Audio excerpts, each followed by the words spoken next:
पट्टा में पुलिस ने प्रशांत किशोर को हिरासत में लिया। आमरण अनशन से उठाकर एम्स लेकर पहुंची पुलिस। प्रदर्शनकारियों के साथ पुलिस की हुई कहासुनी। बीते 4 दिनों से गांधी मैदान में प्रशांत किशोर कर रहे थे आमरण अनशन। प्रशांत किशोर का आरोप है पुलिस ने उनके साथ बदसलूकी की। पुलिस वालों पर थप्पड़ मारने का आरोप। आरएलएम अध्यक्ष उपेंद्र कुशवाहा सियासत में पैर जमाने की कोशिश कर रहे प्रशांत किशोर, ऐसा उन्होंने कहा कि ना तो उन्हें बीपीएससी अभ्यर्थियों से कोई लेना देना है और ना ही उन्हें कोई दिलचस्पी है।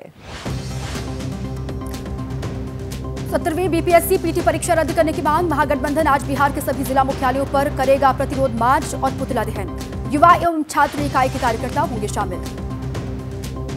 तेजस्वी ने सीएम नीतीश को बताया अस्वस्थ। वीडियो पोस्ट कर कहा, प्रत्यक्ष प्रमाण कैसे 4 लोग उठा रहे हैं सीएम का फायदा। 14 करोड़ प्रदेशवासियों को नहीं भुगतना चाहिए खामियाजा। पीएम मोदी आज करेंगे कई रेल परियोजनाओं का शिलान्यास और लोकार्पण। जम्मू रेलवे डिवीजन का करेंगे वर्चुअल उद्घाटन। रायगढ़ में बनने वाले रेल डिवीजन का करेंगे शिलान्यास। तेलंगाना के चरलापल्ली रेलवे टर्मिनल का पीएम मोदी आज करेंगे वर्चुअल उद्घाटन। केंद्रीय मंत्री वीएस कुमार ने कहा, इस साल राज्य को मिला 5,336 करोड़ का बजट। दिल्ली को पीएम मोदी ने दी 12,000 करोड़ से अधिक की सौगात। 3 दिन में दूसरी बार आप पर आपदा वाला प्रहार किया। कहा, आपदा वालों ने लोगों को सिर्फ लूटा। दिल्ली में पीएम मोदी ने किया कई परियोजनाओं का शिलान्यास और लोकार्पण। कांग्रेस नेता अधीर रंजन चौधरी ने कहा, जब चुनाव आता है तभी पीएम करते हैं विकास की बातें। दिल्ली में आरआरटीएस के पहले स्ट्रेच का पीएम मोदी ने उद्घाटन किया। दिल्ली के अशोकनगर से साहिबाबाद तक है नवनिर्मित कॉरिडोर। अब रैपिड रेल में ऑपरेशन स्टेशन की संख्या 11 हो गई है। दिल्ली के न्यू अशोकनगर से मेरठ के लिए कल शाम 5 बजे चली पहली रैपिड रेल। एबीपी न्यूज ने ट्रेन में सफर किया। मेट्रो से काफी अलग है रैपिड रेल का इंटीरियर। रैपिड रेल में ज्यादा कंफर्टेबल सीट्स के साथ लगेज के लिए पर्याप्त जगह भी है। हर सीट पर चार्जिंग पॉइंट भी उपलब्ध है। पूरे एनसीआर की कनेक्टिविटी को बेहतर बनाने का प्लान किया गया है। पहले ट्रेन में सफर कर रहे लोगों ने एबीपी न्यूज से साझा किए अपने अनुभव। नमो भारत ट्रेन में यात्री कर रहे थे। बच्चों से लेकर बुजुर्ग तक ट्रेन यात्रा के अनुभव से खुश नजर आए। दिल्ली के कालकाजी से बीजेपी उम्मीदवार रमेश बिधूड़ी का एक और विवादित बयान आया सामने। मुख्यमंत्री आतिशी को लेकर टिप्पणी की। आतिशी के खिलाफ लड़ रहे हैं चुनाव। बिधूड़ी के बयान पर दिल्ली के मुख्यमंत्री आतिशी ने कहा, महिलाओं के लिए ऐसी राय रखते हैं दिल्ली में बीजेपी के प्रत्याशी। दिल्ली की महिलाएं बीजेपी को देगी मुंहतोड़ जवाब। अरविंद केजरीवाल ने एक्स पोस्ट करके कहा, बीजेपी के नेताओं ने बेशर्मी की सारी हदें पार कर दी हैं। दिल्ली की जनता नहीं सहन करेगी एक महिला मुख्यमंत्री का अपमान।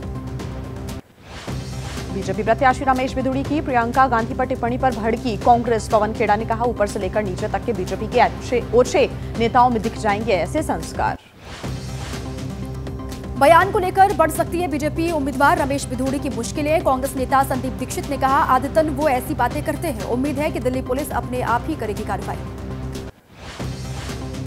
बीजेपी नेता रमेश बिधूड़ी के खिलाफ आज कई जगहों पर केस दर्ज करा सकती है कांग्रेस। यूपी कांग्रेस के महासचिव सचिन चौधरी ने कहा, महिलाओं के बारे में ऐसी बात करना इनकी आदत बन गई है। दिल्ली के कालकाजी सीट से बीजेपी उम्मीदवार रमेश बिधूड़ी के बयान पर विवाद हो गया है। बीजेपी नेता हर्ष मल्होत्रा ने कहा, मैंने उनका बयान नहीं सुना। दिल्ली बीजेपी अध्यक्ष वीरेंद्र सचदेवा ने भी कहा कि मैंने नहीं सुना है रमेश बिधूड़ी का बयान, लेकिन किसी भी नेता को नहीं देना चाहिए ऐसे बयान। प्रियंका गांधी और दिल्ली की मुख्यमंत्री आतिशी पर रमेश बिधूड़ी का बयान। एनसीपी शरद गुट के नेता सुप्रिया सुले ने तल्ख टिप्पणी की। रमेश बिधूड़ी के बयान को बेहद शर्मनाक बताया। बिधूड़ी के बयान को कांग्रेस नेता सुप्रिया सुले ने बताया आधी आबादी का अपमान। कहा, जब खुद पीएम करते हैं ऐसे शब्दों का इस्तेमाल तो उनकी पार्टी के दूसरे नेता भी यही करते हैं प्रयोग। बीजेपी उम्मीदवार रमेश बिधूड़ी के बयान पर बोली, आप प्रवक्ता प्रियंका कक्कड़, ये लोग सीएम के लिए कर सकते हैं ऐसी बातें। अगर गलती से भी जीते तो इनका कैसा होगा आम महिलाओं के प्रति व्यवहार।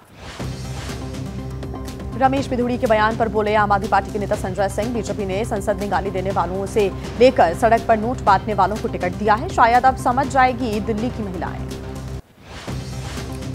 प्रियंका गांधी पर दिए गए बयान पर रमेश बिधूड़ी ने मांगी माफी। कहा, मैंने लालू यादव की बातों के संदर्भ में ये बात कही थी। अगर मेरी टिप्पणी से किसी को ठेस पहुंची तो इसके लिए खेद व्यक्त करता।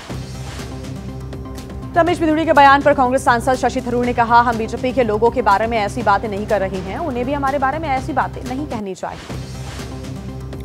यूपी कांग्रेस के अध्यक्ष अजय राय ने कहा, बीजेपी नेता रमेश बिधूड़ी का बयान देश की सभी महिलाओं का अपमान है, देश की जनता उन्हें कभी माफ नहीं करेगी। दिल्ली विधानसभा चुनाव में बीजेपी प्रत्याशी रमेश बिधूड़ी के बयान पर बोले लाल बिहारी यादव। यूपी विधान परिषद में नेता प्रतिपक्ष ने कहा, पहले बीजेपी भी पढ़े लिखे लोगों की पार्टी।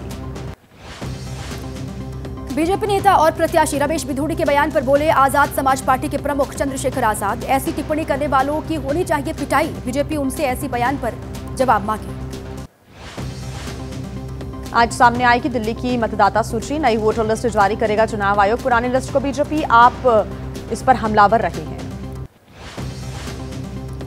बीजेपी सांसद रामवीर सिंह बिधूड़ी ने की दिल्ली को लूटने वालों से केजरीवाल की तुलना, कहा जिस तरह गौरी गजनी और अंग्रेजों ने लूटा, उसी तरह 10 सालों में केजरीवाल और आतिशी ने दिल्ली वालों को लूटा के। आप संयोजक केजरीवाल ने कहा, जिन परियोजनाओं का पीएम उद्घाटन कर रहे हैं वे केंद्र और दिल्ली सरकार के बीच सहयोग का परिणाम है। उद्घाटन आप पर लड़ाई का आरोप लगाने वालों को जवाब। बीजेपी नेता अनुराग ठाकुर ने केजरीवाल पर लगाया वोट बैंक की राजनीति करने का आरोप। उन्होंने कहा कि कह रहे हैं रोहिंग्या मुसलमानों का समर्थन वो कर रहे हैं, ममता केजरीवाल कर रहे हैं तुष्टीकरण की राजनीति। बीजेपी प्रत्याशी परवेश वर्मा ने करप्शन के मुद्दे पर आम आदमी पार्टी को घेरा, कहा मैंने सीएम आतिशी को चिट्ठी लिखी है। उनको कहा गया है कि अपने टैक्स से बने शीश महल को देखना चाहती है जनता। दिल्ली चुनाव के लिए कांग्रेस करेगी गारंटियों का ऐलान, डीके शिव कुमार महिलाओं को 2500 रुपए प्रति माह मदद की घोषणा करेंगे। दिल्ली कांग्रेस ऑफिस में करेंगे प्रेस कॉन्फ्रेंस। यूपी बीजेपी को 20 जनवरी तक मिलेगा नया प्रदेश अध्यक्ष, मकर संक्रांति तक घोषित हो जाएंगे नए जिलाध्यक्ष।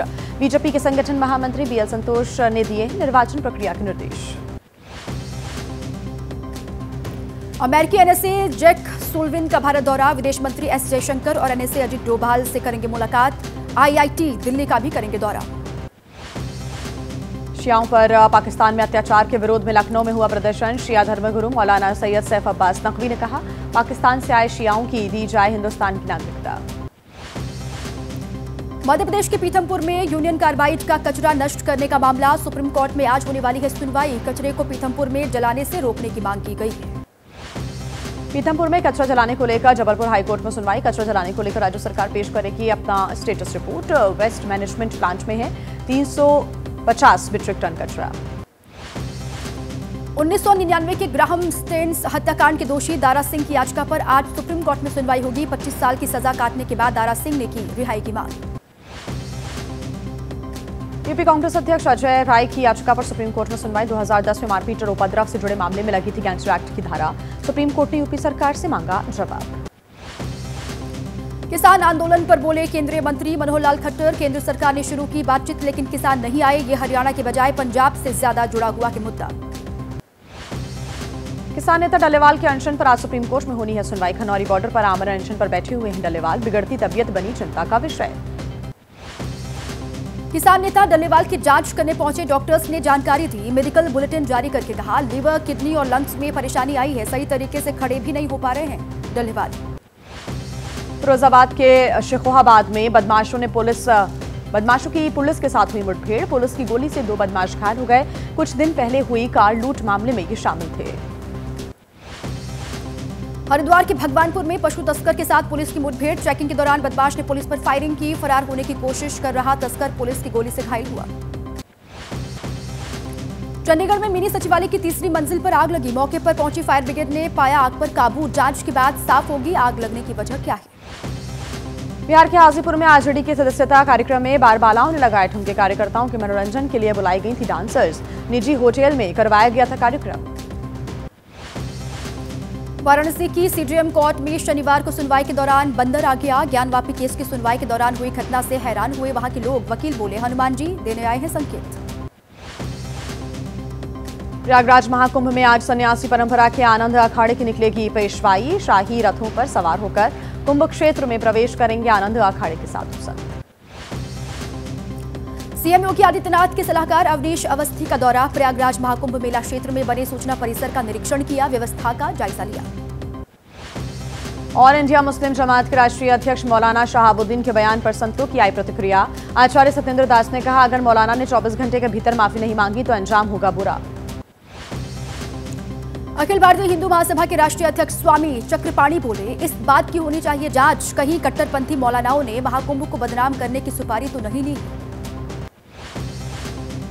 मौलाना शहाबुद्दीन पर वीएचपी का भी पलटवार। विश्व हिंदू परिषद के महासचिव सुरेंद्र जैन ने कहा, मौलाना ने किया हिंदुओं की आस्था का अपमान। कुंभ तब से चला आ रहा है जब इस्लाम का जन्म तक नहीं हुआ था।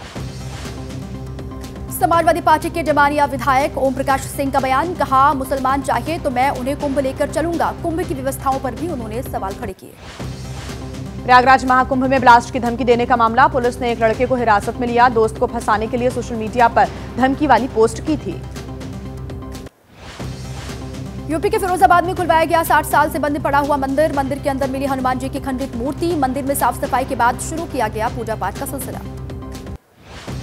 वाराणसी कैंट रेलवे स्टेशन पर टला बड़ा हादसा। वाराणसी लखनऊ एक्सप्रेस पर चढ़ते समय फिसल गया एक महिला का पैर। पीएसी जवान की तत्परता की वजह से महिला की जान बच सकी। चित्रकूट में तेज रफ्तार स्कॉर्पियो ने मारी सड़क किनारे खड़ी कार को टक्कर। हादसे में बाल बाल बचा स्कूटी सवार। टक्कर के बाद मौके से फरार हुआ स्कॉर्पियो सवार। दिल्ली में शीतलहर का सितम झेल रहे लोग राजधानी में बने रैन बसेरों में सर्दी से बचने के लिए पहुंच रहे हैं बेघर लोग। खुले आसमान के नीचे रात काटना हुआ बेहद मुश्किल।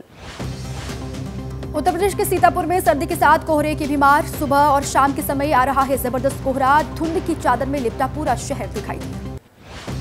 जम्मू कश्मीर के पर्यटक स्थलों में बदल गया मौसम। श्रीनगर समेत घाटी के निचले इलाकों में हो रही है बर्फबारी। शीतलहर चलने से बढ़ी आम लोगों की दिक्कतें। जम्मू कश्मीर में गुलमर्ग मार्ग पर जम गई बर्फ। हाईवे पर जमी बर्फ हटाने का काम लगातार जारी है। पर्यटकों को सावधानी पूर्वक सफर करने की सलाह।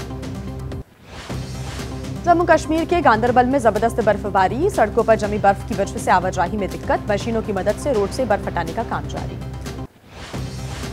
गांदरबल में हो रही भारी बर्फबारी से पर्यटकों को परेशानी। पुलिस की तरफ से बार बार किया जा रहा है अनाउंसमेंट। यात्रियों को सफर के दौरान सावधानी बरतने की अपील की गई है। जम्मू कश्मीर के सोनमर्ग में भारी बर्फबारी। पहाड़ियों ने ओढ़ी बर्फ की सफेद चादर। मौसम का लुत्फ उठाने के लिए उमड़ रहे हैं सैलानी। सड़कों पर बर्फ जमने से आवाजाही में हो रही है परेशानी। जम्मू कश्मीर के सुपोर बारामूला में भारी बर्फबारी। घरों की छतों के ऊपर जम गई कई इंच तक बर्फ। पूरे इलाके में छाई कोहरे की चादर। हिमाचल प्रदेश के चंबा में भारी बर्फबारी। दूधिया रंग में नजर आ रही है पहाड़ियां। एवलांच की आशंका को लेकर फिलहाल ट्रैकिंग न करने की सलाह दी जा रही है। उत्तराखंड के औली में भी बिछ गई है बर्फ की चादर। रोपवे से खूबसूरत नजारे को निहार रहे हैं पर्यटक। बर्फीले माहौल के बीच में रोमांच के सफर को यादगार बना रहे हैं सैलानी। औली की ढलानों पर जमी बर्फ पर मौज मस्ती करते नजर आ रहे हैं पर्यटक। बर्फ पर फिसलकर उठा रहे हैं बर्फीले मौसम का लुत्फ। सैलानियों की संख्या बढ़ने से पर्यटन कारोबारी भी खुश।